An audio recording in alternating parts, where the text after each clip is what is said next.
بسم اللہ الرحمن الرحیم۔ آج ہم آپ کو بلوچستان کے ایک علاقے کی کارگزاری سنائیں گے۔ یہ کارگزاری ہے ہمارے ایک امیر صاحب کی، تو ان کے منہ سے ہم نے خود سنی ہے۔ وہ کہنے لگے ہماری بلوچستان کے ایک علاقے میں ہماری تشکیل ہوئی، ایک جنگل میں ہماری تشکیل جماعت والوں نے کی۔ کہنے لگے کہ جس وقت ہماری جماعت والوں کی تشکیل ہوئی اس جنگل میں،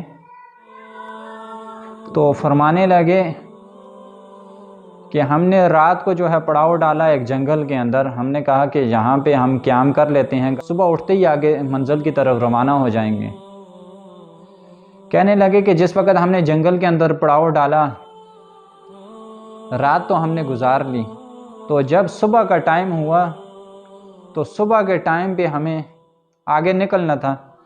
ہم آگے ایک بستی میں گئے، وہاں پہ بستی کی حالت اس طرح کی تھی، کہنے لگے وہاں پہ کچھ بھی چیز کھانے پکانے کے لیے کچھ سبزہ وغیرہ سبز چیز نہیں ملتی، تو دالی وغیرہ دال وغیرہ اس طرح کی چیزیں ملا کرتی تھی۔ ہم نے کہا چلیں یہی پکا لیتے ہیں۔ ہم نے پہلے دن ہم نے کہا کہ چلیں ٹائم شارٹ ہے تو ہم چاول پکا لیتے ہیں۔ کہنے لگے کہ ہم نے کہا چاول تو ہم لے آئیں۔ ہم نے کہا مقامیوں سے پوچھا کہ پانی کدھر ہے، پانی کدھر سے لے کے آئیں گے۔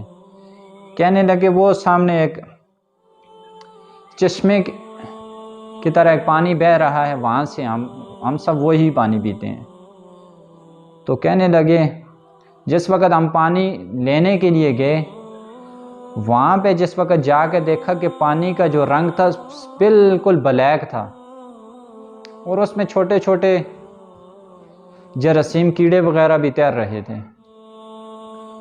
تو کہنے لگے کہ ہم نے سوچا کہ ہم یہی پانی ہے پینے کا۔ کہنے لگے کہ ہم سب یہی پیتے ہیں، آپ کو بھی یہی پینا پڑے گا، یہاں پہ صاف پانی اس طرح کا کوئی موجود نہیں ہے۔ تو پھر میر صاحب کہنے لگے، ہم نے کہا چلے کچھ گزارا تو کرنا ہے۔ تو کہنے لگے کہ جس وقت ہم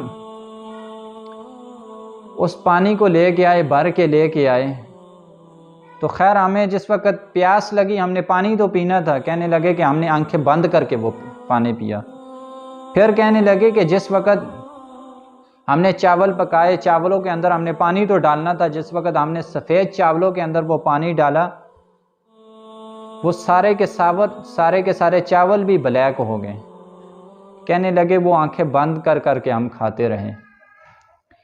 سال کے اندر جو جماعتیں چلتی ہیں، مطلب انہیں اتنی مشکل اٹھانی پڑتی ہے، اتنی مشکل اٹھانی پڑتی ہے کہ ہم سوچ بھی نہیں سکتے۔ تو اسی لیے کہتے ہیں کہ سال والی جماعتوں سے جو بھی ہماری دعا ہو ہم ان سے ضرور کرایا کریں، ہم ان کی نصرت کرنے ضرور جایا کریں، کیونکہ نصرت والوں کو اللہ کے نبی صلی اللہ علیہ وآلہ وسلم نے دعائی دی ہیں۔ تو ہم کوشش کریں جدھر بھی ہماری جماعت، چاہے سال کی ہے، چاہے سروزے کی ہے، چاہے اسی طرح چلے کی ہے، چاہے 4 ماہ کی، ہم اس کی ضرور نصرت کرنے کے لیے جایا کریں، کیونکہ نصرت کرنے والے کو اللہ تعالیٰ کے نبی اکرم صلی اللہ علیہ وآلہ وسلم نے دعائیں دی ہیں۔